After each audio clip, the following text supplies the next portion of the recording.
ఇలా ప్రతి దాని విషయంలో ఎవరిల్లు? క్రైస్తవులు చేరిన గురుగులు, క్రైస్తవులు చేరిన గోధుమలు కాలేళ్ళు గురుగులు. ఈరోజు క్రైస్తవాన్ని చూసావా? ఎక్కడ చూసినా క్రియలు లేని విశ్వాసం, ఎక్కడ చూసినా సహోదరుని ప్రేమించే తత్వం లేదు. పైకి మాత్రం సహోదరుడు, లోపలేమో ఈడు చావాలన్న కోరికలు. ఇలాగే ఉంది క్రైస్తవం అంతా. ప్రేమలు లేవు, కనికరం లేదు. పైకేమో పైకి కనికరం అంటాం, లోపల కన్నింగి వేషాలన్నీ. ఇలా క్రైస్తవం అంతా గురుగులతో నిండిపోయింది. ఎక్కడ క్రీస్తు కలిగిన వారు లేరు, క్రీస్తు యొక్క దైవత్వమును కలిగిన వారు లేరు. పైకేమో దయ అంటున్నారు, లోపలేమో దయ్యం వేషాలన్నీ. ఇలాగా క్రైస్తవం అంతా ఇలాగా మారిపోయింది. ఈరోజు చూసావా? ఈరోజు జై శ్రీరామ్ అనడమే తప్పంట. ఒక సహోదరుడు, ఒక క్రైస్తవ సంబంధుడు తన పొరుగువాడిని ప్రేమించు అన్న దేవుడి మాటను గైకొన్నవాడు, ఒక పొరుగువాడు మన ఎదుటికొచ్చి ప్రైజ్లాడన్నప్పుడు తప్పేముంది? మనం జై శ్రీరామ్ అనడం తప్పులేదు కదా. బక్రీద్ దినమున మనం ఏం చేస్తాం? బక్రీద్ రోజు మనం ఏం చేస్తాం?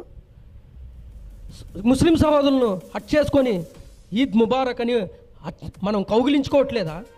ఈరోజు ఒక క్రైస్తవుడు ఒక అన్యజనుడికి జై శ్రీరామ్ అనడం వల్ల అదేదో పెద్ద ప్రమాదం అన్నట్టు, అదేదో పెద్ద భయంకరమైన పాపం అన్నట్టు సమాజానికి ఒక సహోదరుడి పైన లేనిపోని నిందలు మాట్లాడుతూ అతన్ని ఏదో ఒక దుర్మార్గుడుగా, దుష్టుడిగా సమాజానికి కనపరుస్తూ అయ్యయ్యో ఇలా అన్నాడని చెప్పేసి చూపిస్తున్నారే.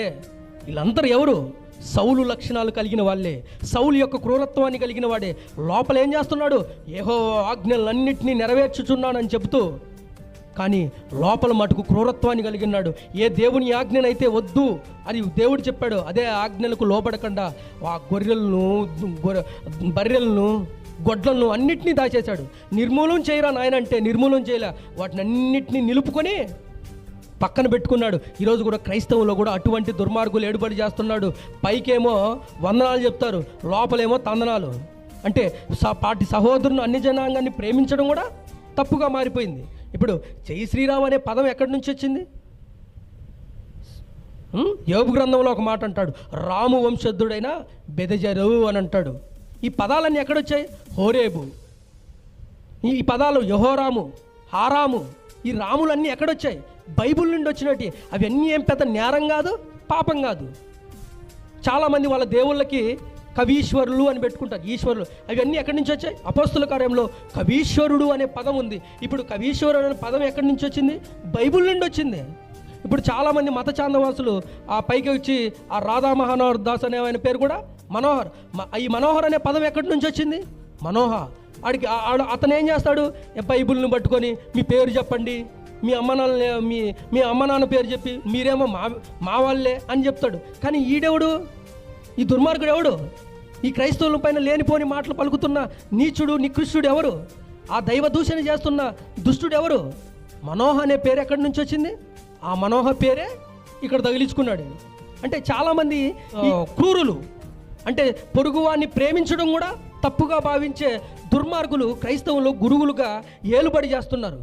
అందులో తప్పేం లేదే. మనము గమనించినట్లయితే రూతు గ్రంథంలో కూడా హెరెతు రామును కనెను అని ఉంటుంది. రాము అనే పదం ఎక్కడి నుంచి వచ్చింది? బైబిల్ నుంచి వచ్చింది. ఇప్పుడు రాముడు అనే పదాన్ని వాడితే ఏమైనా ప్రమాదమా? ఒకటి చెప్పండి, ఎవడైనా మత చాందవాసుని వచ్చే మా దేవుని పేరు మీరు ఉచ్చరించకపోతే నరుకుతాం, చించుతామంటే నరుక్కోపోరా, ఎవడికి ముద్దు, నేను అనర్రా అంటాం. ఇప్పుడు అతడు ప్రేమించి మనల్ని ప్రైజులాడంటే అందులో ఒరిగిపోయేదే ఉంది, కరిగిపోయేదే ఉంది. ఒక ముస్లిం సహోదరులకు మనం వాళ్ళ పండుగ వచ్చినప్పుడు, నా సహోదరుడు భాష అనేవాడు కడపలో ఉంటాడు, వానికి నేను ప్రతి బక్రీద్ రంజాన్ రోజు వానికి విషయం జరుపుతుంటాను. తప్పేముంది? ఈరోజు అన్ని జనులను వాళ్ళ పండుగలు వచ్చినప్పుడు వాళ్ళ దేవుళ్ళ పేరుతో మనము ప్రేమతో వాళ్ళని ప్రేమిస్తే తప్పేముంది? నన్ను ప్రేమిస్తున్న వారిని నేను ప్రేమించడంలో ఏ తప్పు లేదే. కానీ వాళ్ళు ధిక్కరించి మాట్లాడితే మనం ఒప్పుకోవాల్సిన అవసరం లేదు. ఇదే ఒక హైదరాబాద్లో నేను నివసిస్తున్న స్థలంలో మెహదీపట్నంలో ఒక ముస్లిం సహోదరుడు తన గ్రంథాన్ని ప్రకటిస్తూ మా దేవుని నమ్ముకోండి అని చెప్తున్నాడు. అప్పుడు సరేలే విన్నాను. నేను విన్నంతసేపు ఏం చేశాను? నేనేమనలేదు. అతనే అన్నాడు. ఏమన్నాడంటే మీ పేరు ఏంటన్నా? నా పేరు జాన్ అన్న. అంటే మీరు క్రైస్తవులా అన్నాడు. క్రైస్తవుడు అంటానంగానే ఏమన్నాడంటే యేసుక్రీస్తు ప్రభు దేవుడు కదా అని అన్నాడు. దేవుడు కాదని నీకెలా తెలుసు? ఆయన దేవుడు కాదో లేదో నాకు తెలుసు, నువ్వెవడు చెప్పడానికి. అప్పుడే తిరుగుబాటు చేశాను. యావత్ ప్రపంచమంతా రోజు చూసింది. అక్కడున్న అనేక జన సమూహాల అందరూ చూశారు. వాళ్ళు ఎందుకంటే వాళ్ళ దేవుణ్ణి ప్రకటించుకోవడం తప్పులేదు, కానీ నా క్రీస్తునంటే మాత్రం నేను ఊరుకున్నాను. సృష్టికర్తే దేవుడు అని అన్నాడు. అదే ఎలా అవుతుంది? సృష్టి పరలోకం వెళుతుందా? విశ్వాసపు సృష్టి పరలోకం వెళుతుందా? సృష్టిలో ఉన్న తన పిల్లలు పరలోకం వెళ్తారా? సృష్టి పరలోకం వెళ్ళదు. సృష్టి మికుటమైన వేండ్రతో ఏమైపోతే లయమైపోద్ది. కానీ ఎవరు వెళ్తారా అంటే విశ్వాసానికి కర్త అయిన యేసుక్రీస్తు వైపు చూసిన వాళ్ళే పరలోకం వెళ్తారు. ఇలా కాసేపు చాలా వాదించాను, ఎందుకంటే మీరు ప్రేమించి నన్ను పలకరిస్తే నేను కూడా ప్రేమిస్తాడు. ఒకవేళ క్రీస్తునందుకు విరోధులుగా మారితే మాత్రం వదిలిపెట్టేది లేదు, తగ్గేది లేదు. ప్రాణం పోయినా పర్లేదు. అజ్ఞానంగా మాట్లాడుతున్న మూర్ఖుల నోర్లు మూయించడంలో మనకంటే జ్ఞానులు, మనకంటే బలవంతులు ఎవడు ఉండడు. ఆరిన నేల మీద జ్ఞానము మన సొత్తు. జ్ఞానం ఎవరు సొత్తు? జ్ఞానం కలిగిన వాడు అనేక అజ్ఞానులను ప్రాలదోస్తాడు. అది జ్ఞానం కలిగిన వారు. ఈరోజు క్రైస్తవంలో కూడా అంటే మంచి చేయడానికి కాకుండా కీడు చేయడానికి ఎక్కువ గురుకులుగా విత్తబడిన వాళ్ళు అనేకములు ఉన్నారు. వీళ్ళందరూ ఎవరంటే సౌలు సంబంధులు. లోపలేమో ఆజ్ఞలన్నీ పైకేమో ఆజ్ఞలు నెరవేరుస్తున్నారు, పైకేమో వందనాలు చెప్తున్నారు, కానీ సాటి సహోదరునే ప్రేమించలేని తత్వం, సాటి సహోదరునే దూషించే తత్వం. అటువంటి దుర్మార్గులు ఈ సౌలు కూడా చేస్తున్నదంటే ఏం చేస్తున్నాడు? యెహోవా ఆజ్ఞలన్నీ నెరవేర్చడం. ఆ రంకెల అరుపులేంటి? ఈరోజు కూడా చాలామంది ఆజ్ఞలను నెరవేరుస్తున్నాం. పైకేమో వస్త్రధారణలో వేషధారణలో చూపించినంత ప్రేమ, పైకేమో దైవోక్తిని కలిగి ఉన్నామని లోపల మాత్రం కుయుక్తి, లోపల మాత్రం దుర్మార్గం, దుష్టత్వం ఏలుబడి చేస్తుంది. ఎవరిల్లు? గురుగులు, సౌలు లాంటి గురుగులు. ఈ సౌలు అంటూ ఏమంటున్నాడు?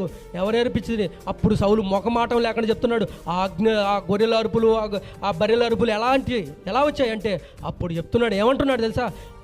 అవన్నీ మీ దేవుడైన యెహోవాకు బలి అర్పించుటకు తెచ్చాను. ఆయనకు బలి